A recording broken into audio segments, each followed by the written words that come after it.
The first plasma strike hit the United Nations headquarters at precisely 3:47 Greenwich Mean Time. But Captain Elena Rodriguez knew something the Zornak didn't. This was exactly when humanity was most prepared. Deep beneath the smoldering ruins of Manhattan, a network of quantum-shielded bunkers hummed with activity. What appeared to be a devastating first strike was actually the trigger for an elaborate contingency plan decades in the making. Project Firewall wasn't just a military strategy. It was humanity's insurance policy against extinction. Elena's augmented reality display flickered with incoming data streams. Satellite networks, some official, most completely off the books, tracked the alien invasion's progress with terrifying precision. She watched as holographic representations of Zornak ships painted themselves across a global map, their movement patterns revealing a systematic approach to planetary conquest. Deployment sequence initiates in 3, 2, 1. A voice crackled through her encrypted comm channel. Across the globe, seemingly random infrastructure came to life. Cell towers in rural China redirected their signals through a complex mesh network. Offshore data centers in the Indian Ocean began processing terabytes of information at impossible speeds. Underground research facilities that governments had denied existed for years suddenly became operational command centers.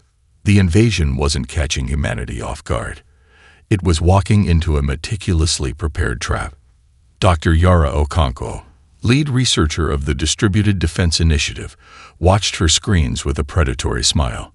The Zornak's first mistake was assuming human technology was linear and predictable. Their reconnaissance had missed the fundamental truth about human innovation. Necessity wasn't just the mother of invention, it was its entire genetic lineage. Her team had spent years studying every piece of extraterrestrial technology humanity had ever encountered. Roswell, recovered satellite fragments, anomalous radar signatures. Nothing was discarded, everything was analyzed. The result was a technological patchwork that defied conventional understanding. In the bunker's central command, a holographic representation of the invasion showed something the Zornak hadn't anticipated. Instead of a centralized defense, human resistance was forming like a living organism, adaptive, distributed, impossible to completely disable. "They're using a fractal defense protocol," Elena muttered, tracing the emerging patterns.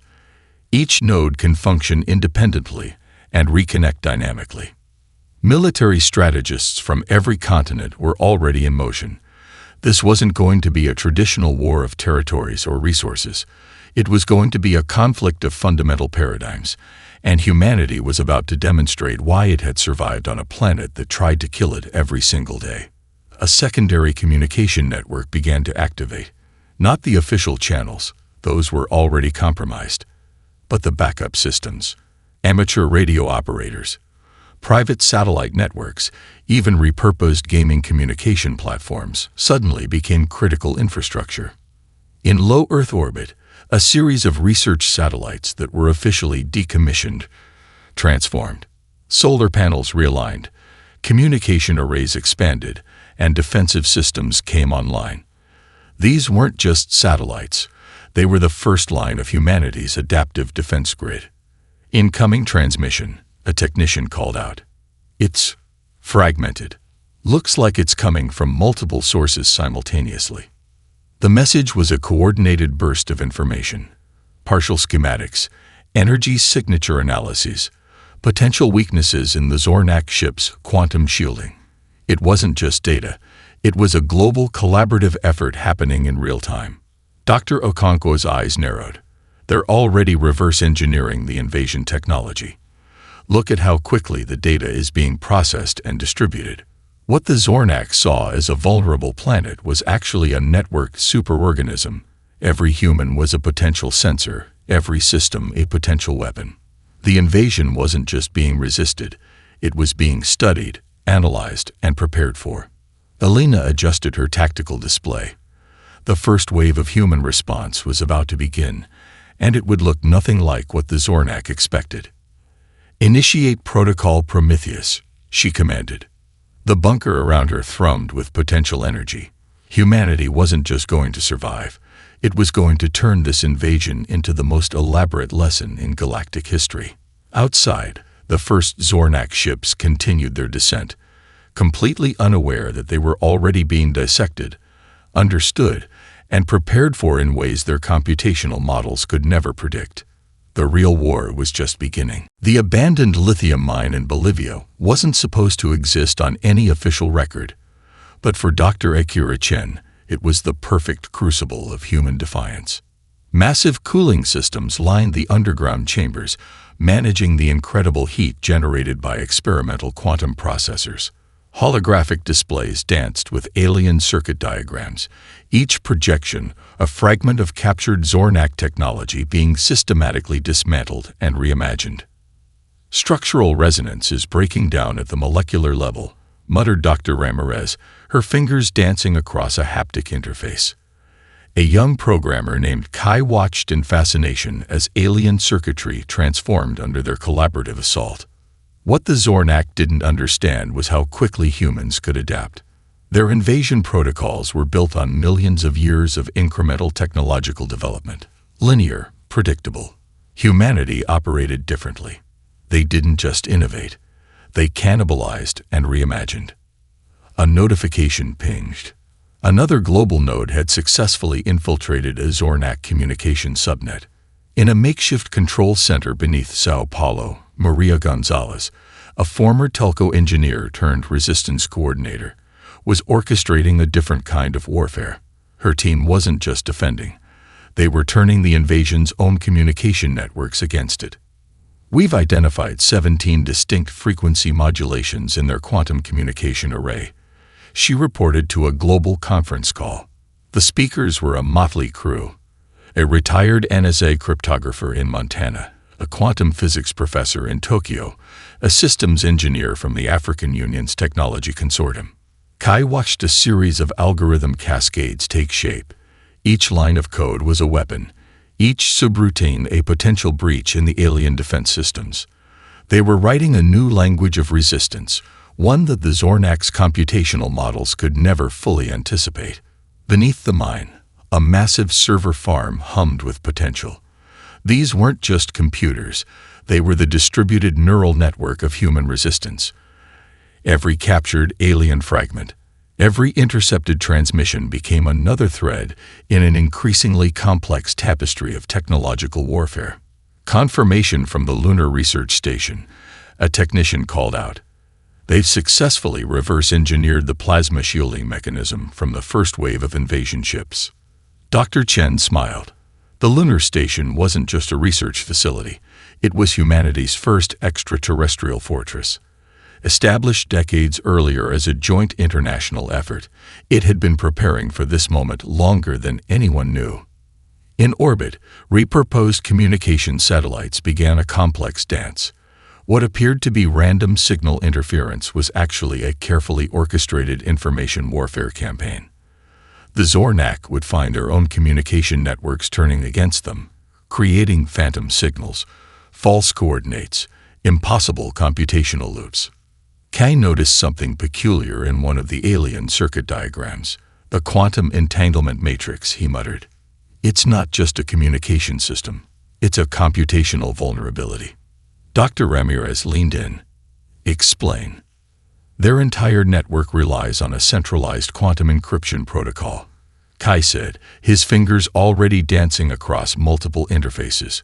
"But it assumes a singular computational logic. We can introduce quantum uncertainty." It was more than hacking. It was a fundamental philosophical assault on the aliens' understanding of information and communication. Across the globe, similar scenes were unfolding. In a repurposed automotive factory in Detroit, engineers were converting assembly lines to produce specialized electromagnetic disruptors. A research team in Singapore was developing nanoscale infiltration devices that could penetrate the Zornak's most advanced shielding. The resistance wasn't just a military operation. It was a total mobilization of human creativity, a species-wide immune response to an external threat. Maria's voice crackled through the communication network. "Quantum breach confirmed in Sector 7. We're rewriting their navigation protocols in real time." Dr. Chen looked up from his workstation. The massive cooling systems continued their steady hum, a mechanical heartbeat of human defiance. Each captured alien technology fragment was more than a potential weapon. It was a lesson being learned, a system being understood. They thought we were fragmented, he said quietly. They didn't realize our greatest strength is our ability to coordinate through chaos. Outside the underground facility, the Bolivian landscape remained unchanged. To any observer, it would look like nothing extraordinary was happening. But beneath the surface, humanity was rewriting the rules of technological warfare, one quantum bit at a time. The invasion was no longer just a conflict. It had become an opportunity. The Zornak Psychological Warfare Unit had perfected their techniques over 17 galactic conquest cycles. Their neural resonance transmission protocols had broken the will of civilizations far more technologically advanced than Earth.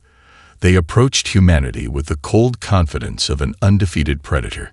They never anticipated memes. Dr. Selena Rodriguez, head of the Global Psychological Defense Initiative, watched the alien transmission break down in real time.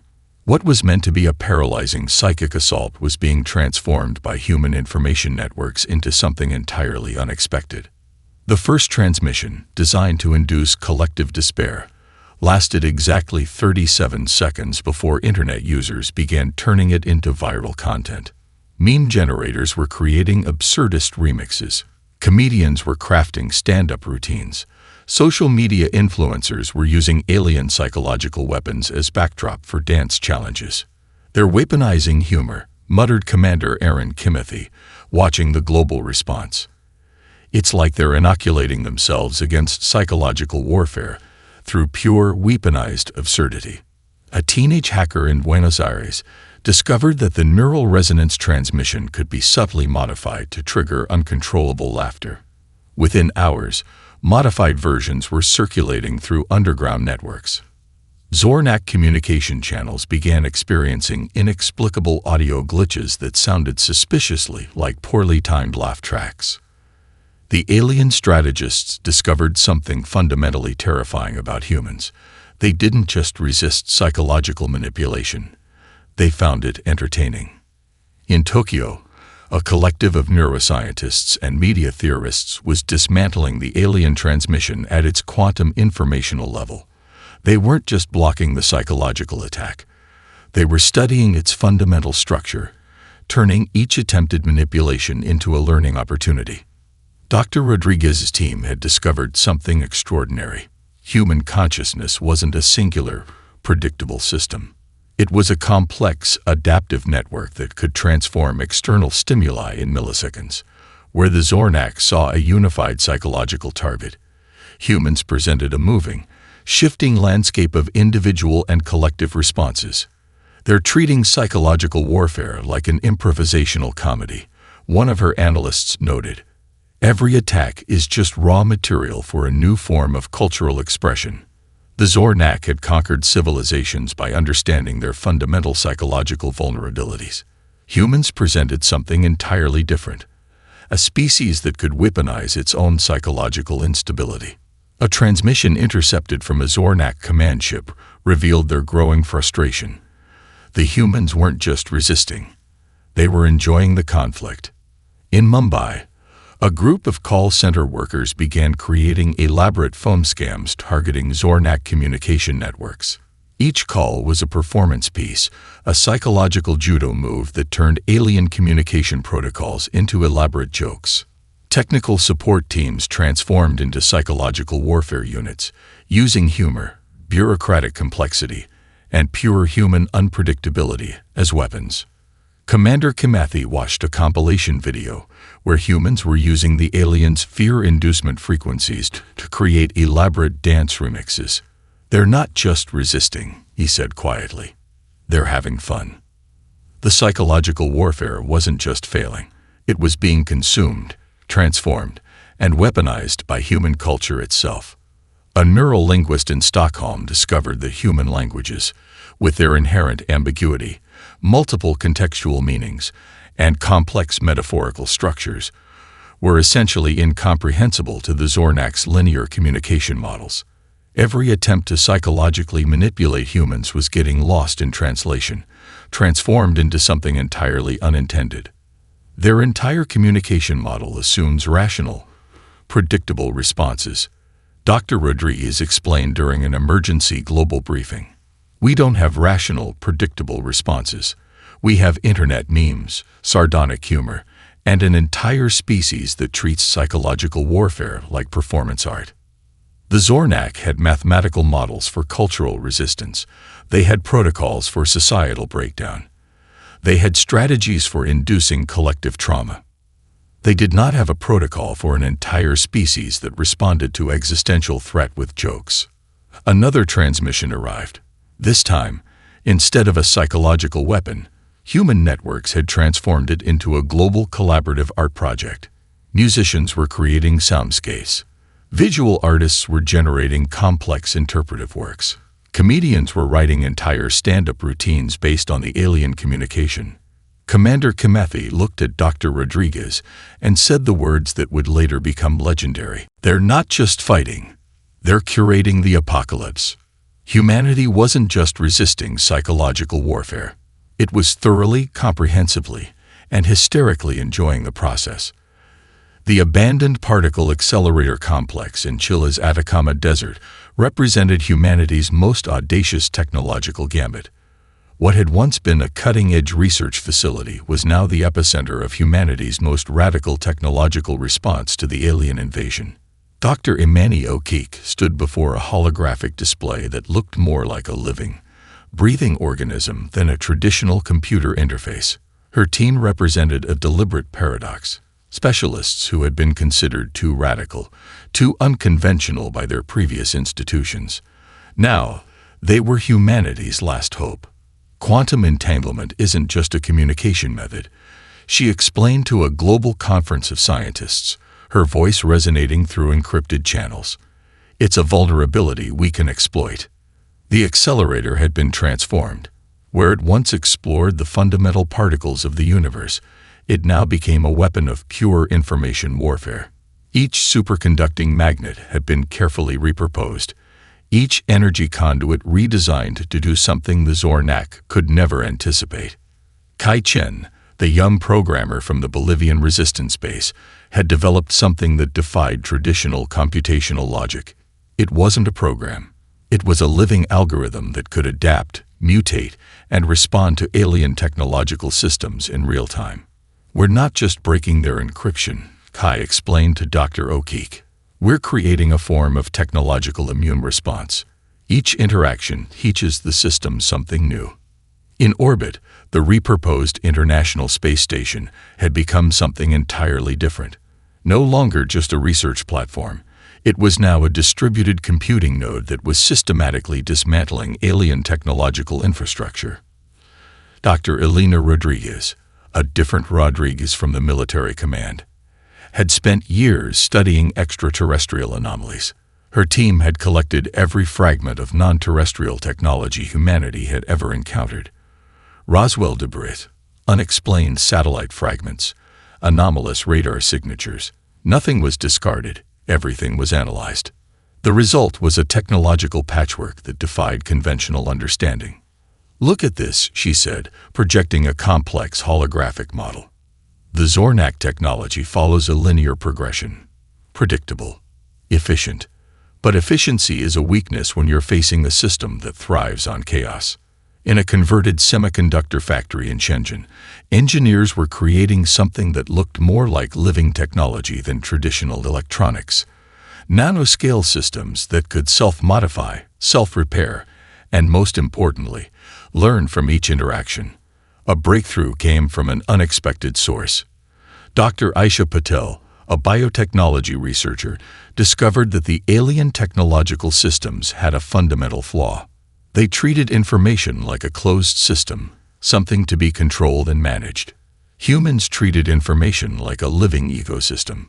Their quantum communication relies on absolute certainty, she explained during a global briefing. We're introducing quantum uncertainty as a fundamental design principle. The technological response wasn't just about creating better weapons, it was about fundamentally reimagining what technology could be. In the Atacama facility, Kay's adaptive algorithm began to take shape. It wasn't just a piece of software. It was a technological organism that could learn, adapt, and respond faster than any traditional computational system. "We're creating a form of technological evolution," Dr. O'Keefe said, watching the holographic displays shift and change. "Each interaction is a mutation. Each response is a new possibility." The global research network had become something unprecedented. Universities, private research facilities, government labs, all working in a way that defied traditional hierarchical structures. Information flowed like a living current, each breakthrough immediately shared, analyzed, and built upon. A transmission came through from the Lunar Research Station. They had successfully created a quantum communication system that could exist in multiple states simultaneously, a technology so advanced it made the Zornak's communication networks look like primitive radio signals. "We're not just defending," Dr. Rodriguez said, her eyes reflecting the complex holographic displays. "We're rewriting the fundamental rules of technological interaction." The abandoned particle accelerator hummed with potential energy. Outside, the Atacama Desert remained unchanged. But inside, humanity was conducting an experiment that would reshape understanding of technology, communication, and the very nature of information itself. Kai looked at Dr. O'Keefe and smiled. "They thought we were primitive," he said. "They didn't realize we see technology as a living thing." The technological revolution had begun, and it looked nothing like anyone had expected. The asteroid mining colony of Ceres had never been intended as a military outpost. Yet, as the Zornak invasion progressed, it became something far more dangerous, a crucible of human adaptation and resistance. Captain Anika Sharma stood on the reinforced observation deck, watching the modified mining vessels prepare for launch. What had once been industrial extraction equipment was now humanity's most unexpected weapon. The Zornak had studied Earth's military capabilities. They hadn't considered its industrial infrastructure. "Payload configuration complete," announced Marcus Rodriguez, the colony's chief engineering officer. His team had transformed asteroid mining equipment into something the alien strategists could never have anticipated. Industrial lasers became precision weapons, or transportation systems became complex electronic warfare platforms. Every piece of equipment was now a potential instrument of resistance. In the hydroponics bay, Dr. Hiroshi Tanaka was conducting experiments that blurred the line between biology and technology. The colony's life support systems were being modified into something far more complex. Adaptive biological networks that could repair themselves, communicate in ways that defied traditional technological understanding. A transmission came through from the lunar resistance. The human colonies were no longer just surviving. They were coordinating a response that transformed the entire concept of extraterrestrial warfare. "We're not fighting a traditional war," Captain Sharma explained during a strategy briefing. "We're conducting a species-wide improvisation." The Mars research stations had become something entirely unexpected. What appeared to be routine scientific outposts were now distributed research nodes, each one a potential battleground. Geological survey teams were mapping potential defensive positions. Communication specialists were creating quantum entanglement networks that could survive even total system disruption. Deep in the colony's core systems, a young programmer named Zara Wei was developing something unprecedented. It wasn't just a communication protocol. It was a living information ecosystem. Each transmission carried multiple layers of meaning, each communication a potential weapon of psychological and technological warfare. Their invasion models assume a linear progression, Zara told Captain Sharma. "We're creating something that doesn't just respond, it evolves." The asteroid belt itself became a weapon. Mining teams repurposed extraction equipment into navigation systems that could create impossible-to-predict movement patterns. What looked like random asteroid redirections were actually carefully coordinated defensive maneuvers. Dr. Elena Rodriguez, leading the lunar research team, had discovered something extraordinary about human extraterrestrial colonies. They weren't just isolated outposts. They were living, breathing systems of human adaptability. "Look at the communication patterns," she explained, projecting a complex holographic model. "Each colony develops its own unique survival strategy, but they can synchronize almost instantaneously when needed." A transmission intercepted from a Zornak command ship revealed their growing confusion. The human colonies didn't follow any predictable pattern of resistance. They were more like a living organism, decentralized, adaptive, impossible to completely neutralize. On Cirrus, the mining colony had become something far beyond its original purpose. The hydroponics bay was now a research center for adaptive biological systems.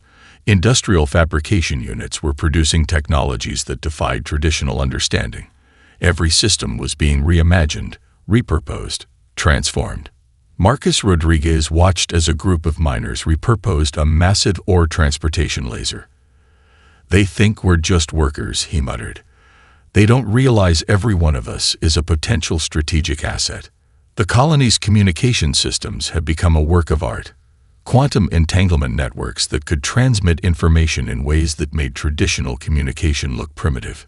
Each transmission carried multiple layers of meaning, each communication a potential psychological and technological weapon. Zaraway's adaptive information ecosystem began to take shape. It wasn't just a communication protocol. It was a living, breathing system of human resilience. Each interaction added new layers of complexity, each response a potential mutation. Captain Sharma looked out over the asteroid field. What appeared to be a random collection of space rocks was actually a carefully coordinated defensive network. Mining vessels moved with a precision that defied traditional understanding of space navigation. "We're not just surviving," she said quietly. "We're rewriting the fundamental rules of extraterrestrial existence." The Zornak had studied Earth's military capabilities. They hadn't considered its capacity for collective improvisation. Each human colony was a node in a global, no, a solar system-wide, network of resistance. As the modified mining vessels prepared for launch, one thing became clear. This was no longer just a war. It was a species-wide reimagining of what was possible. The Battle of Jupiter's orbital platform was never supposed to happen according to any strategic model. Commander Marcus Santos understood that true victory wasn't about winning. It was about transforming the very nature of conflict. 16 different human teams from various backgrounds were integrated into the platform's defense systems. A former competitive sports player managed targeting algorithms. An environmental engineer handled resource allocation. A marine biologist was responsible for adaptive systems management. This wasn't a military unit. It was a living, breathing problem-solving organism. "Incoming synchronization wave," announced Dr. Imani Okoro, her fingers dancing across a holographic interface that looked more like an abstract painting than a traditional control system. The Zornak's primary assault vector was a quantum-encrypted energy cascade designed to overwhelm any defensive system. But humans didn't just defend. They participated. The platform itself became a weapon. Every system was fluid, every response a collaborative improvisation. When the first energy wave hit, instead of blocking, the human teams began to analyze, redirect, and ultimately transform the incoming assault. "We're not stopping the attack," Marcus explained to his team. "We're teaching it something new." A massive plasma burst that would have obliterated a traditional defense network was instead captured, studied, and partially redirected. Parts of the energy were used to power additional defensive systems. Other portions were transformed into communication signals, sending back encrypted information about the Zornak's technological infrastructure. The alien commanders watched in increasing horror as their most sophisticated attack became a learning opportunity for humanity. Deep within the platform's core, Zara Chen, a quantum systems specialist, had developed something that defied traditional computational understanding. It wasn't an algorithm.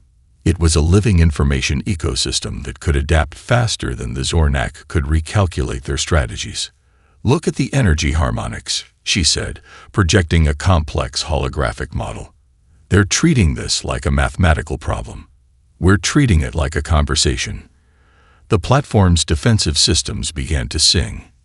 Literally, the quantum harmonics of the defensive field produced audible frequencies that carried multiple layers of encoded information. It was communication, defense, and psychological warfare all simultaneously. A transmission intercepted from a Zornak command ship revealed their fundamental misunderstanding. They saw the platform as a target. The humans saw it as a collaborative canvas. Dr. Elena Rodriguez, monitoring from the Lunar Research Station, noticed something extraordinary. The human defensive response wasn't linear. It was fractal. Each defensive action created multiple potential future scenarios, each more unpredictable than the last. "They're generating complexity," she muttered. "Not just blocking, creating." The esports player managing targeting systems brought skills learned from competitive gaming. Micro-adjustments that would be impossible in traditional military models became standard operating procedure. Predictive algorithms danced with intuitive responses. When the second wave of attack came, the platform didn't just defend. It counterattacked in ways that seemed to violate the fundamental laws of tactical engagement. Energy patterns were captured, studied, and then used to create localized quantum disruption fields. Defensive systems became offensive capabilities in milliseconds. The very concept of attack and defense became fluid, transformative. Marcus Santos watched the battle unfold like a complex dance. "We're not fighting," he said quietly. "We're negotiating the fundamental rules of existence." The Zornak had sophisticated mathematical models for conflict. They did not have a model for an opponent that saw warfare as a collaborative art form. Sections of the platform transformed themselves. Industrial fabrication systems became communication arrays. Life support systems became energy redirection networks. Every system was a potential weapon. Every weapon a potential communication channel. "Incoming quantum cascade," Dr. Okoro announced. "Preparing collaborative response." What happened next would be studied by xenostrategists for generations. The platform didn't just survive the attack. It transformed it. Portions of the incoming energy were captured, studied, and then used to power additional defensive systems. Other portions were transformed into communication signals, sending back encrypted information about the Zornak's technological infrastructure. As the battle concluded, the Jupiter orbital platform wasn't just intact. It was fundamentally changed, more complex, more alive.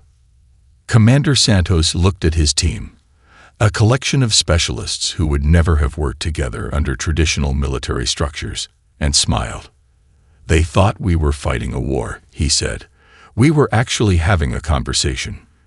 The United Nations Senap Psychological Research Facility wasn't a traditional research center. Located in a converted underground complex in Kenya, it represented humanity's most ambitious attempt to understand the fundamental nature of intelligent communication. Dr. Elena Valdez stood before a holographic display that pulsed with impossible complexity. Her team wasn't just studying the Zornak. They were decoding the very fabric of interspecies consciousness. Communication isn't just about information transfer, she explained to a global conference of researchers, linguists, anthropologists, and quantum theorists. It's about creating shared meaning. The breakthrough came from an unexpected collaboration. An indigenous language preservation specialist from the Amazon worked alongside a quantum communication theorist from Singapore. A DIF communication expert partnered with a marine biologist who studied complex animal communication systems. Their discovery was revolutionary. Human languages weren't just communication tools. They were adaptive ecosystems of meaning. Where the Zornak saw linear information transfer, humans created multidimensional networks of understanding that could shift, adapt, and transform instantaneously. Dr. Aisha Patel, a neurolinguistic researcher, demonstrated how human metaphorical thinking created communication layers that were fundamentally incomprehensible to the alien intelligence. A simple idiom could contain multiple levels of meaning, cultural context, emotional subtext, historical reference that would take an alien intelligence centuries to fully decode. They're trying to translate our communication like a mathematical equation, she said, projecting a complex linguistic mapping. We're speaking in living, breathing narratives. A captured Zornak communication archive revealed their growing frustration.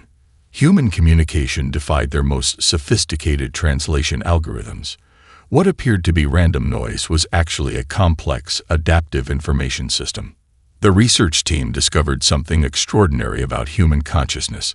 It wasn't a fixed state, but a dynamic, constantly shifting network of experiences, emotions, and potential interpretations. Where the Zornak saw a target for psychological manipulation, humans presented an impossible-to-predict landscape of consciousness. In a secured wing of the facility, linguists worked alongside quantum physicists and cultural anthropologists. They weren't just studying communication, they were exploring the fundamental nature of meaning itself. A breakthrough came from an unexpected source. A group of performance artists demonstrated how human emotional communication could create information networks that transcended traditional linguistic boundaries. A single gesture could carry more complex information than entire Zornak communication protocols. "Look at this," Dr. Valdez said, projecting a complex holographic model of human communication. "It's not a linear system. It's a living, breathing ecosystem of meaning." The team had developed a communication interface that was part technology, part art, part cultural exploration. It wasn't just a translation device. It was a bridge between fundamentally different ways of understanding existence. Intercepted Zornak communications revealed their growing panic. They had invasion protocols for technological resistance. They had strategies for psychological warfare. They did not have a protocol for a species that could transform existential threat into a collaborative exploration of consciousness. Dr. Marcus Rodriguez, a quantum communication specialist, discovered that human emotional complexity was actually a form of advanced information processing. Emotions weren't a weakness. They were a sophisticated communication system that could process multiple layers of information simultaneously. They see emotions as a disruption, he explained during a global briefing. We see them as a feature, not a bug. The research facility became something beyond a traditional research center. It was a living laboratory of interspecies understanding. Each discovered communication pattern was a potential weapon, each linguistic breakthrough a new form of resistance. A team of indigenous knowledge keepers demonstrated communication systems that had survived for thousands of years, complex oral traditions that could preserve and transmit information in ways that defied traditional understanding. We're not just resisting, Dr. Valdez said, looking at the complex holographic displays. We're rewriting the fundamental rules of interspecies communication. The Zornak had studied human communication through traditional intelligence gathering. They had missed the most critical aspect. Humans didn't just communicate. They created meaning. As the research continued, one thing became clear. This was no longer just a conflict. It was a species-wide exploration of the very nature of understanding itself. Dr. Valdez looked at her team, a diverse group of researchers from every corner of the globe, and smiled. They thought they were invading, she said quietly. We're actually having a conversation. The final negotiation didn't happen in a traditional diplomatic chamber. Instead, it unfolded in a massive orbital conference complex constructed from repurposed asteroid mining equipment, a testament to humanity's ability to create something extraordinary from the most unexpected resources. Ambassador Zara Chen stood at the center of a holographic negotiation space that defied conventional understanding. The representatives of the Galactic Confederation arrived expecting a traditional surrender. They would leave with something far more complex. This isn't about victory, Zora began, her voice calm and precise. This is about redefining what intelligent cooperation means. The Confederation delegates represented 17 different species, each with centuries of diplomatic experience. They had watched humanity's resistance with a mixture of horror and fascination. What had begun as a simple planetary invasion had transformed into the most comprehensive challenge to galactic political structures in recorded history. Dr. Elena Rodriguez, now serving as the primary xenopolitical strategist, had spent months preparing for this moment. The negotiation wasn't just about ending a conflict. It was about establishing a new paradigm of interspecies interaction. "We're not asking to join your confederation," she explained, projecting a complex holographic model of potential galactic interactions. "We're proposing a complete restructuring of how intelligent species interact." The Zornak representatives, stripped of their previous technological superiority, listened in stunned silence. Their invasion had cost them everything: their technological advantage, their political standing, their fundamental understanding of conquest. Commander Marcus Santos presented the first proposal. It wasn't a traditional peace treaty. It was a comprehensive framework for collaborative exploration, technological exchange, and mutual understanding. Where previous galactic interactions had been based on hierarchical power structures, humans proposed a networked, adaptive model of cooperation. A representative from the methane-breathing Krell civilization leaned forward. "You're suggesting that every species has inherent value beyond its technological capabilities." "We're suggesting that diversity is the most sophisticated form of adaptation," Zara responded. The negotiation became something far beyond a traditional diplomatic exchange. It was a live, dynamic process of mutual exploration. Each proposal was treated as a collaborative opportunity, each potential conflict a chance for innovative problem-solving. Dr. Imani Okik presented a comprehensive technology exchange proposal. But it wasn't a simple transfer of information. It was a framework for collaborative development that emphasized individual and collective creativity. "We don't want your technology," she explained. "We want to develop technology together." The Galactic Confederation had never encountered a species that viewed technological development as a form of cultural exchange. Humans saw innovation not as a competitive process, but as a collaborative art form. Intercepted private communications among the alien delegates revealed their growing realization. Humanity wasn't just another species to be categorized and controlled. They were a fundamental force of transformation. The negotiation complex itself became a symbol of human approach. Constructed from repurposed mining equipment, filled with art installations created by survivors of the invasion, it defied traditional diplomatic architecture. Every wall told a story. Every system was designed to facilitate communication. "We're not asking for a place in your existing structure," Ambassador Chen said during a critical moment of negotiation. "We're proposing we build something entirely new." The proposal was radical. A new galactic framework that emphasized adaptability, individual creativity, and collaborative problem-solving. Where previous galactic structures were hierarchical and rigid, the human proposal was dynamic and fluid. Dr. Rodriguez presented a comprehensive analysis that left the Confederation delegates stunned. The human resistance hadn't just been a military campaign. It had been a species-wide exploration of potential, a living demonstration of what intelligent life could become when freed from traditional limitations. The final agreement wasn't a surrender or a conquest. It was a new beginning. Humanity would not join the Galactic Confederation. Instead, they would create an entirely new framework of interspecies collaboration. The first collaborative project, a massive research initiative exploring the nature of consciousness, technological development, and collective intelligence. As the negotiations concluded, Ambassador Chen looked at the assembled delegates and said the words that would be remembered for generations. "We're not here to be understood. We're here to understand." The invasion was over. Something far more significant was just beginning.